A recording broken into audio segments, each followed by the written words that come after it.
La persona a la que está llamando no puede atenderle, pero puede dejarle un mensaje después de la señal. Gracias.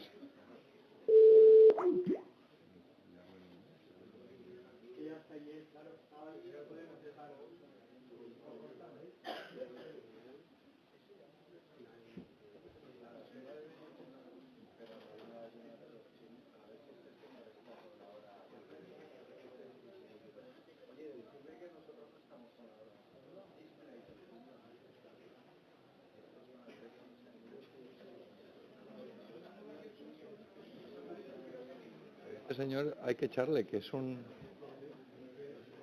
¿Cómo? No, digo Atena. Inténtalo otra vez.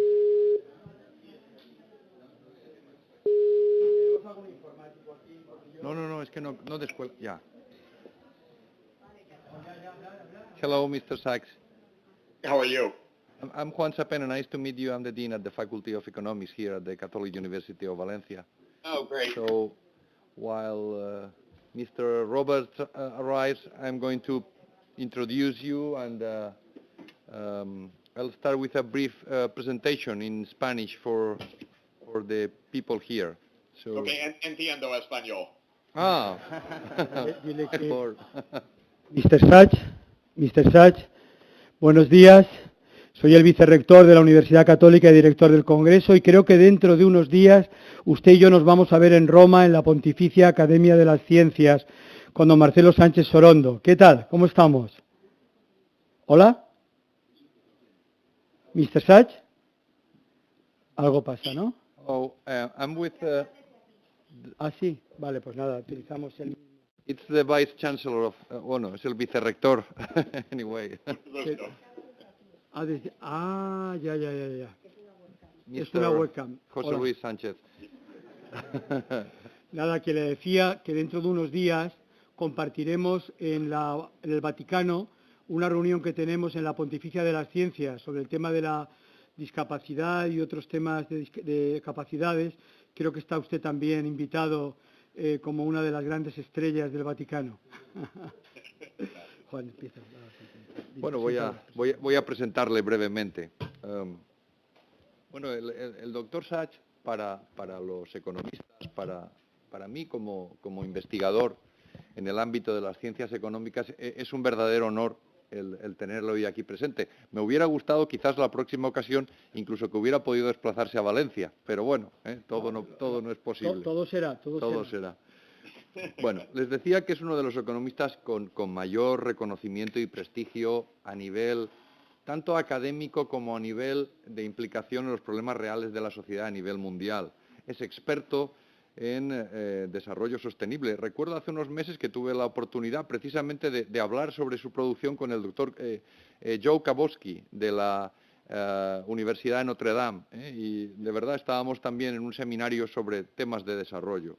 Bueno, el profesor Sachs estudió y se doctoró en la Universidad de Harvard. Entre el año 80 y el 2005 fue allí profesor en Harvard. Actualmente es catedrático en la Universidad de Columbia, pues también con otro catedrático español, el profesor Xavier Sala y Martín. Y colabora con es una persona, en fin, colabora con la Academia Pontificia de las Ciencias en Roma, como decía nuestro vicerrector hace un minuto. Es asesor especial del secretario general de las Naciones Unidas, Ban Ki-moon, sobre los objetivos de desarrollo del milenio y la reducción de la pobreza extrema, el hambre y las enfermedades. Actualmente dirige la red de soluciones para el desarrollo sostenible. Ha sido asesor de múltiples gobiernos, tanto europeos como latinoamericanos, asiáticos y africanos, y colabora como experto con multitud de organizaciones internacionales, entre las cuales podemos destacar, obviamente, el Banco Mundial, el Fondo Monetario Internacional, la Organización Mundial de la Salud, en particular en la lucha contra la pobreza. Ha recibido, y se dice pronto, pero cuesta mucho tiempo, más de 20 doctorados honorarios y distintos premios y distinciones en todo el mundo. Es autor de cientos de artículos, tanto científicos como varios bestsellers. Ayer comentaba en la ponencia que impartí yo de Poverty Trap, ¿no?, que es una de sus obras más recientes. La revista Time lo citó en en la lista de las 100 personas más influyentes del mundo, así que es un honor también por ello tenerle hoy aquí. En el año 93, New York Times lo definió como probablemente el economista más importante del mundo. Es columnista habitual en The New York Times, Financial Times en Londres y The Economist, y sus columnas se publican en más de 100 países. Por tanto, es un placer tenerle aquí, señor profesor Sachs, y le cedo la palabra. Bueno, vuelve la palabra a nuestro Mr. Sachs, estamos realizando un congreso sobre la pobreza y hambre en el mundo. John Robert y otros premios Nobel ya han colaborado, como Warner el año pasado, en este congreso al que queremos el año que viene que pueda estar usted presente. Pero este año hemos querido dedicarlo a la sostenibilidad que usted bien conoce. Nos damos cuenta que el mundo ha de ser sostenible porque nosotros, las personas, seamos también sostenibles, tanto a nivel moral interno como a nivel externo del planeta, de la economía y de un desarrollo moral de la persona. Sus estudios sobre la sostenibilidad, su idea de la sostenibilidad, ¿cuál sería su tesis fundamental sobre la sostenibilidad en este momento? Thank you. Muchas gracias a ustedes. Es un gran honor de estar con ustedes por video y ojalá que en el año que viene puedo venir a Valencia, una gran ciudad con gran historia. I'm going to speak in English. Perdóname, mi español no es tan bueno, pero I hope that I can be helpful and clear to your important gathering. Espero poder ser suficientemente claro para este congreso tan importante. You have a very great and important theme of linking the questions of poverty, hunger, and sustainability. And indeed, this triad, this combination of these three challenges constitutes a profound challenge and complexity for the world. Puede la simultánea, si ellos llevan auriculares, se hace simultánea. Entonces, no hace falta que haga consecutiva. No. Ok, mejor. Yeah, thank you. You can go on. There was a problem, but it's been solved with the translating, but now it's okay. So, okay. Sorry, you can continue. Let me know if there is any problem, because no use speaking if I am not being understood. Yeah, please. Thank you. So this question comes to, I would say, the following challenges. First, as you know, the world population is 7.5 billion people now, and the world production is very extensive, estimated to be a value of $125 trillion per year of output if one adds Europe, the United States, China, Japan, Russia, and the other economic regions of the world. This vast human activity is, of course, putting tremendous strain on the physical earth. Unprecedented challenges of destruction of biodiversity, pollution, acidification of the oceans, and warming of the climate. So the scale of human activity is creating a vast ecological crisis that is unprecedented in human history. For the first time, humanity is operating at a scale that can change the entire Earth's physical dynamics. Never before was this the case. And indeed, the result is so vast that the geologists, including the academicians at the Pontifical Academy of Science, Dr. Paul Crutzen, the Nobel laureate, has given a new name to our age, Dice que le seguimos bien, le seguimos bien. the Anthropocene, that we are living in the geologic period of humanity, meaning that we're living in the first period of Earth's history where humanity is operating at such a scale of population and economic intensity that we are determining fundamental features of the Earth's physical systems. Of course, this is a very worrisome, profoundly challenging problem. We already see all over the world the consequences of this extent of environmental degradation. We saw it in the heat waves in Europe, including in Spain this past summer. We saw it in the fact that in the past 3 years, each year has been a record-setting high temperature for Earth.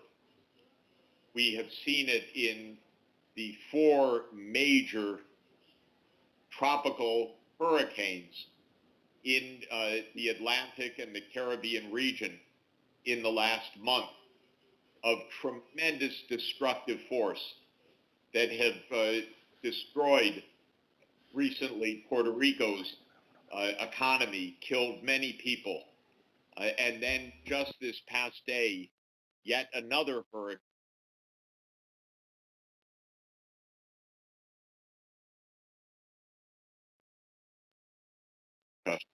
and a new hurricane that is heading towards the United States as well. So the consequences are extremely severe, with rising temperatures, acidification of the oceans, more storms, more droughts, more floods,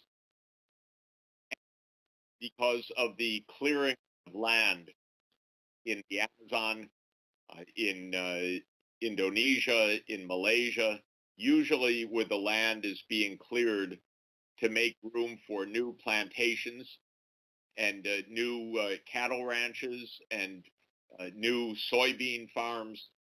We are having a massive adverse effect on the abundance of other species, to the point that the biologists call our period the 6th great Earth extinction, where millions of species are being to the brink of extinction by human action. So this Anthropocene moment of Earth's history, where the human effect is so large, is a great danger for us. There's another major phenomenon, of course, to take into account alongside the environmental threats, and that is the vast inequality of income, wealth, power on the planet. Because while this activity is taking place, the gaps between the rich and the poor worldwide and within our societies have also widened tremendously. Most of the environmental stresses are coming from the developed world, and most perhaps of the consequences are being felt by the world poor. So not only is there a tremendous threat caused by human activity, there is a profound injustice as well, because the poorest people in the world, the people who died in Central America today from the most recent storm, the people who were left without shelter, homes, and electricity in Puerto Rico last week, or the environmental refugees who are forced to flee their homes in Africa because of drought and famine, are the most vulnerable people in the world, whereas some of the very richest people in the world are the cause of the continuation of these dangerous trends. If you look at my country, the United States, for example, the recklessness of our government, the lack of concern of the American government for climate change, the arrogance of Donald Trump to say that America will withdraw from the Paris Climate Agreement is a reflection of the immoral inequality of wealth and power.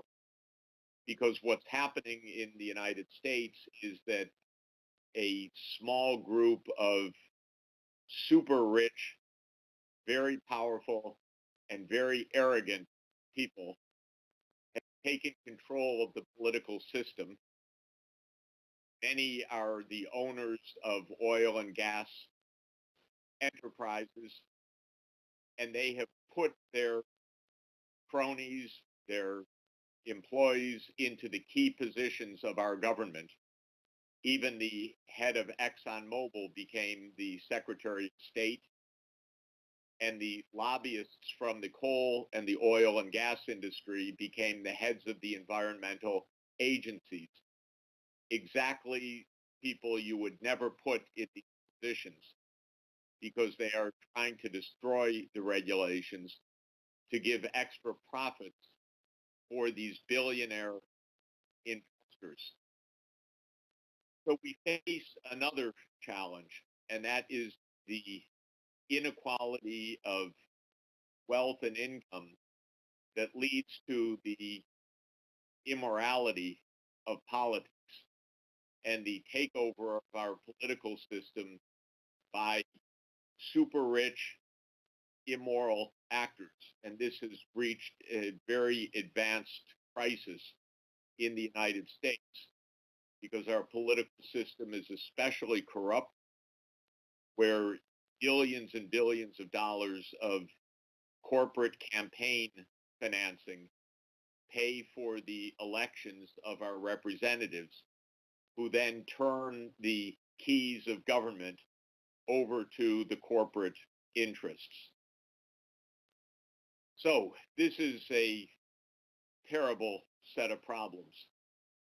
We have the continuing poverty, but the poor are at dire risk because even the basis of their survival is being undermined. Even their capacity to grow crops is being reduced by the droughts, the floods, and the heat waves. And we have the abuses of inequality of wealth and income and the corruption of politics. So the question, of course, is what to do. And there I would point to two very important documents. The first is Pope Francis's encyclical Laudato Si, which in a very magnificent and eloquent way calls for a holistic approach to the understanding of our predicament and a moral framework for the solution to our predicament. And Laudato Si calls for the integration of science and faith. It calls for the integration of human and physical Earth systems in a shared holistic understanding. And it calls for a global plan, because Pope Francis says that our global interdependence impels us to an integrated solution with a global strategy. That is why it is immoral for any country, especially my own, so rich and so powerful, to withdraw from a global agreement to say, no, it's America first, we don't care about the rest of the world. the rest of the world has to say back to the United States that is unacceptable. You live on the same planet.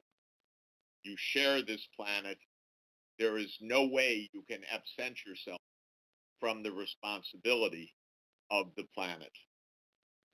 The second document that is very important for us is what is called the Agenda 2030, which is a framework for sustainable development adopted by all of the 193 United Nations members in September 25th, 2015. Indeed, on that day, Pope Francis spoke to the United Nations General Assembly in the morning of that General Assembly session. And then the world leaders following Pope Francis's address adopted the Agenda 2030. The core concept of Agenda 2030 is sustainable development. Sustainable development means the integration of three pillars. First, economic development and the end of poverty. Second, the reduction of income and wealth power inequality. And third, the protection of the natural environment, the sustainability of the environment.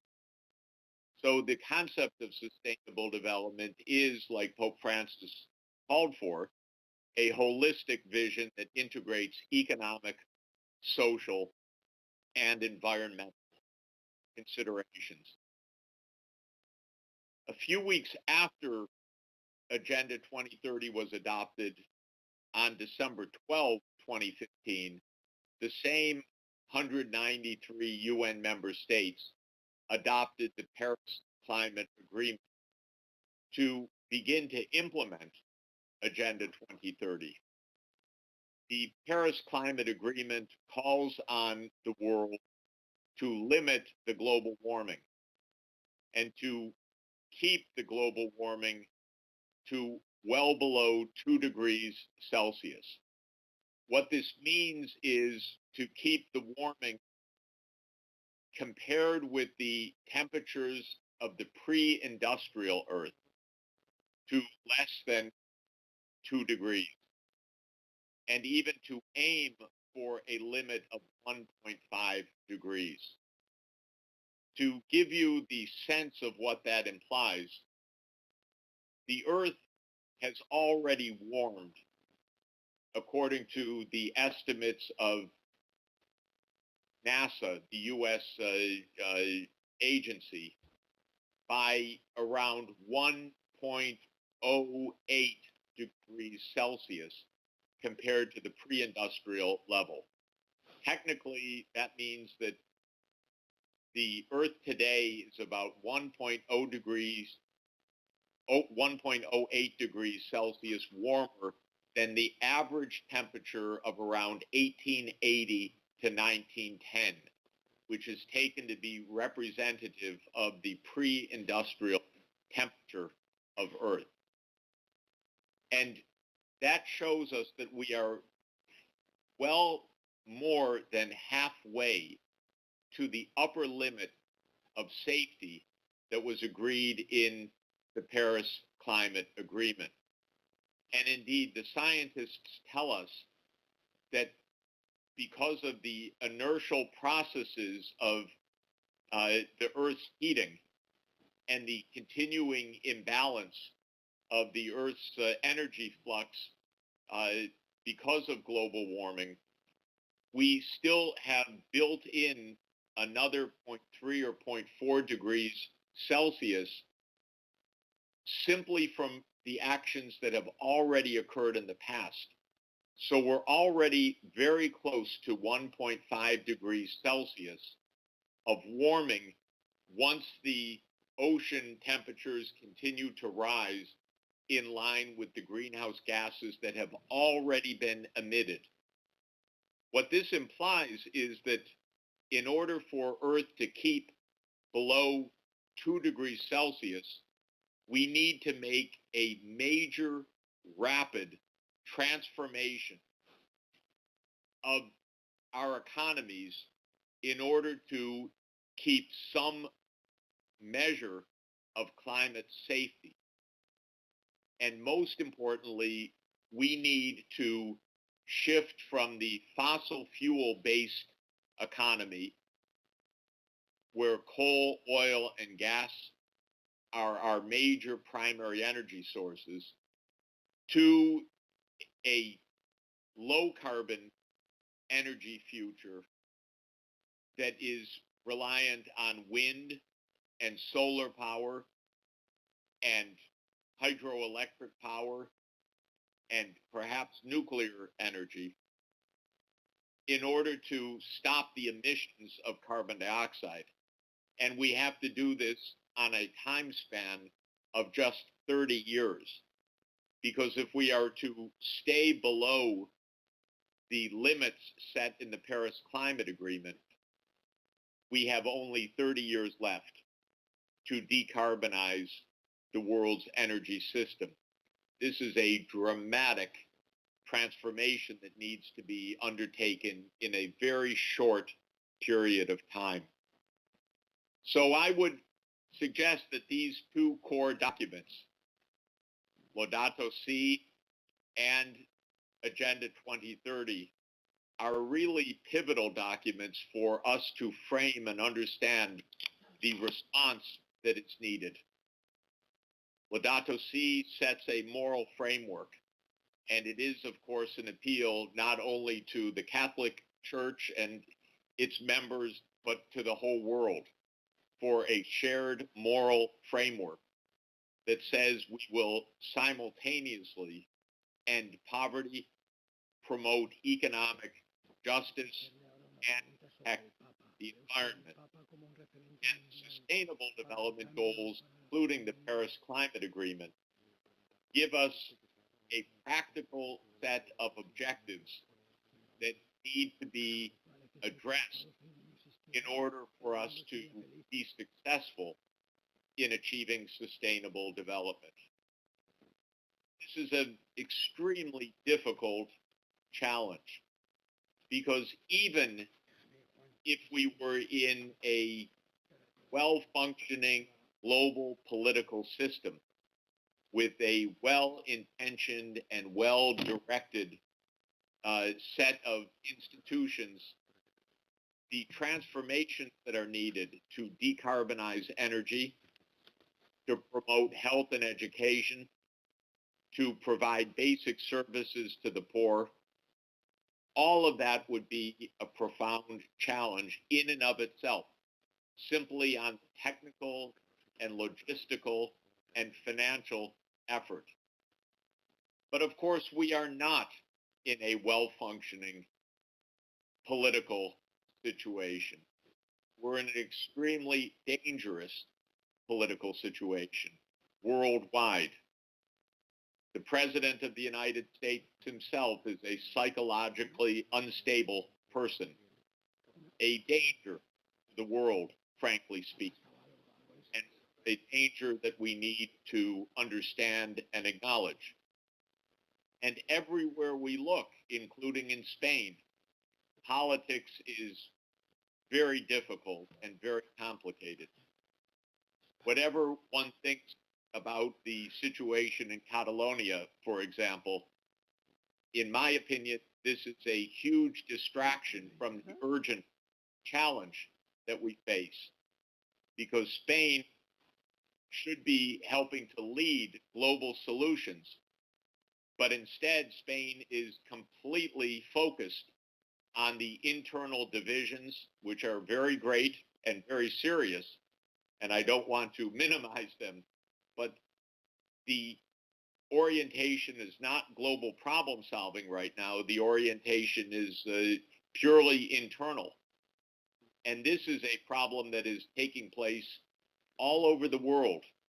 Our politics are more focused on war, on conflict, on division, on problems like Catalonia or Brexit, but not focused on sustainable development. Pope Francis called it the globalization of indifference when he said that the world just goes on without paying attention to these grave problems. But even more than the globalization of indifference, we have the globalization of distraction and danger right now, because our attention, which is very limited, our human capacities for cooperation, which are very limited, are being misdirected towards conflict, towards war, towards unnecessary crises, when we really need to be unified to join together to create solutions to these problems. Look at another pending crisis. President Trump, who is a very dangerous man, has announced his intention to undermine the agreement that the United Nations reached with Iran on ending Iran's nuclear program. That is an agreement that is working right now. And even our other officials in the U.S. government, such as the Secretary of Defense and the Secretary of State, have made clear that Iran is in compliance with the arrangements that were negotiated. And yet, President Trump is saying that he is going to decertify Iran. He's going to declare it out of compliance with the treaty. And that's going to throw the world into yet another crisis. And similarly, the very dangerous situation between the United States and North Korea even brings the world to the brink of nuclear war. So I'm sorry that I don't have an easy message today. I'm only expressing my profound preoccupations with what I'm observing, which is that the challenges we face are very great, but our attention span is primarily not directed to the problem solving. Our attention span is primarily directed towards conflict and instability. And we find ourselves vulnerable to immoral politicians who are power hungry or emotionally unstable or psychologically imbalanced, who thereby put the whole world at risk. My own recommendation to all of us is that those of us who are lucky to be in circumstances where we can afford to think and to reason, and indeed where maybe our job is to think and reason, such as professors at universities, and especially when we're fortunate to be professors at great universities like Valencia or Columbia University, we have a special responsibility right now to speak out more clearly and loudly than ever before. And I think that the Sustainable Development Goals and the Agenda 2030 give us a framework for speaking out that is very important, because we do not have to speak out on our own behalf. We have to speak out on the world's behalf. We don't have to invent our own idea about what the world's objectives should be. We have to speak out on behalf of the goals that the world's governments have already agreed, even though they are not implementing. In other words, our job is to defend and to help seek the objectives that have been adopted by the world's governments, including the Paris Climate Agreement and including the 17 Sustainable Development Goals that are part of Agenda 2030. Let me end on I hope, a positive note. because all I've spoken about is negative so far. I've spoken about the dangers, the geopolitical risks, and the ecological risks that we face. But let me end on a positive note. And that is to say, if you analyze the problems of climate change, or loss of biodiversity, or extreme poverty, or disease burdens in an analytical way, what you can say is we have solutions. We have technological options that are good. We have the vast advances of science. As Dr. Rich Roberts, one of our esteemed Nobel laureates, represents, we have scientific breakthroughs in health, in education, in electrification with renewable energy, and in many other areas that give us practical solutions. Our core challenge, therefore, is one of morality and attention, to turn our efforts to the problem solving and away from the conflict. Thank you very much for the chance to be with you today. I hope that I could be heard and understood, and I'm very grateful to join your important gathering.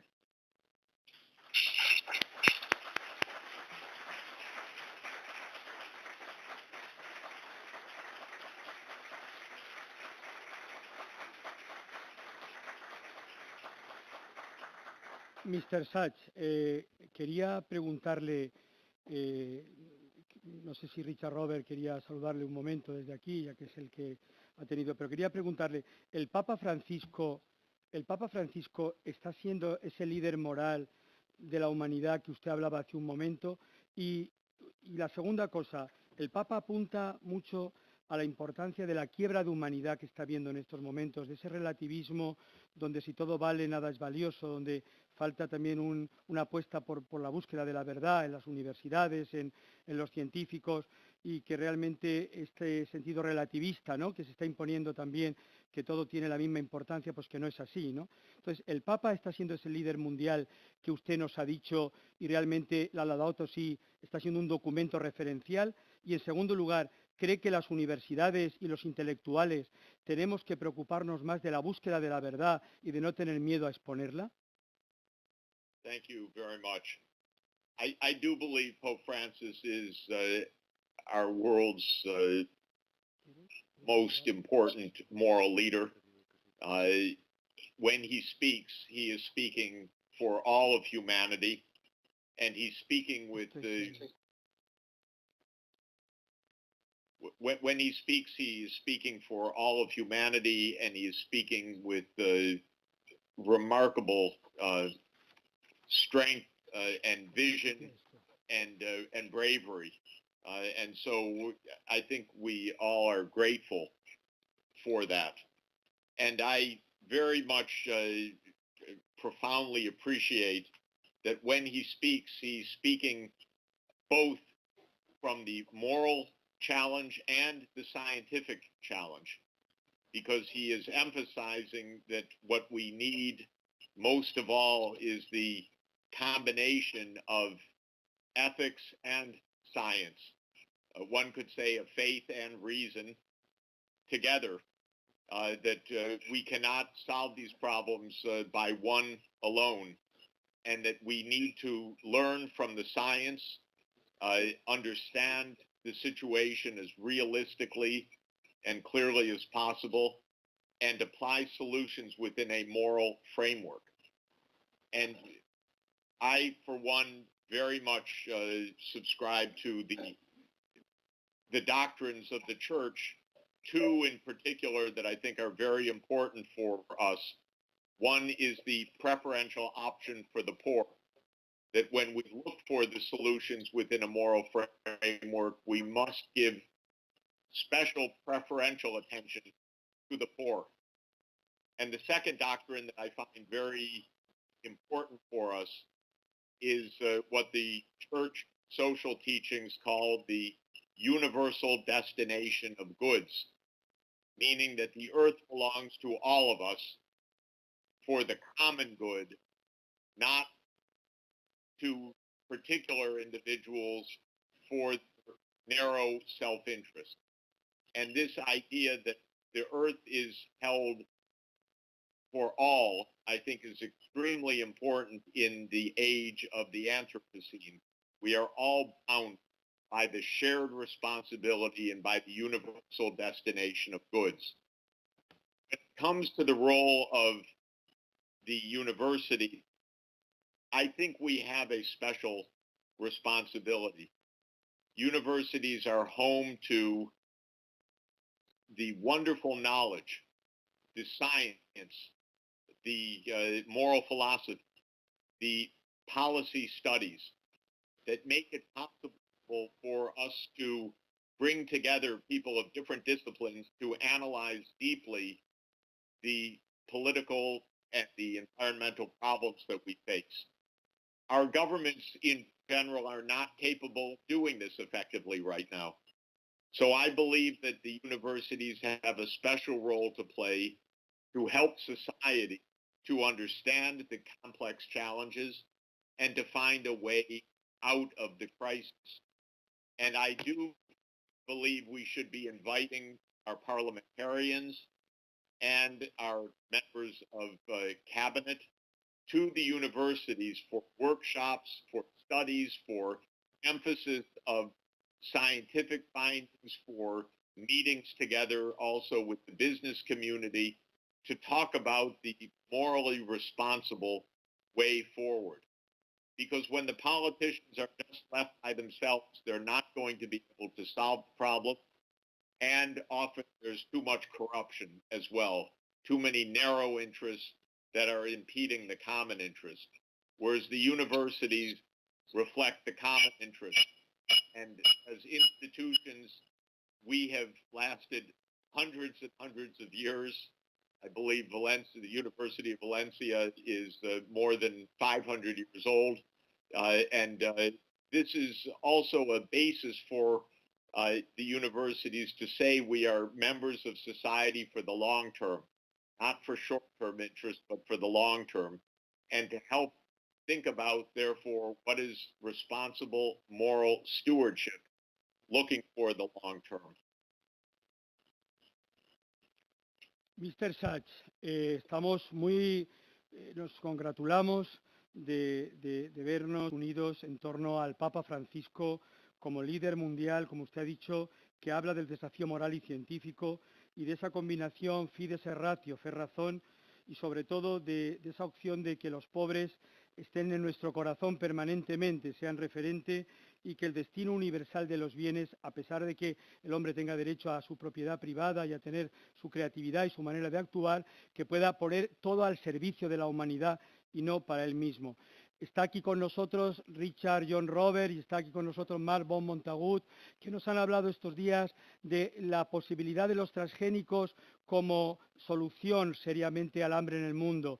Y realmente es importantísimo cómo nos han convencido seriamente de esta estructura de pensamiento seria.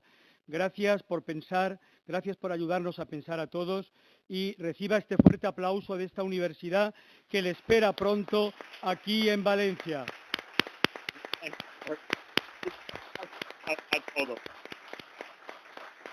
Nos vemos en unos días en la Pontificia de las Ciencias del Vaticano. Gracias.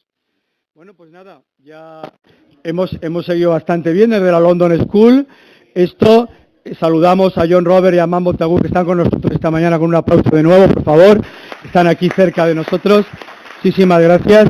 Y tenemos ahora un receso.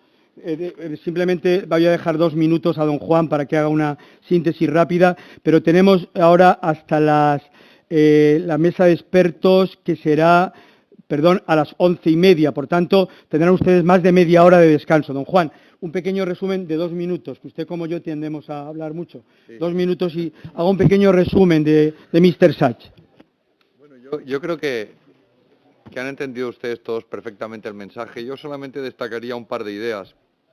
En algún momento de su presentación y en un par de ocasiones, el profesor Sachs ha hablado de que había 2 documentos que le parecían extremadamente importantes, sí, se me ve, sí, para la concienciación y para la adopción de medidas que permitan un desarrollo sostenible en el mundo.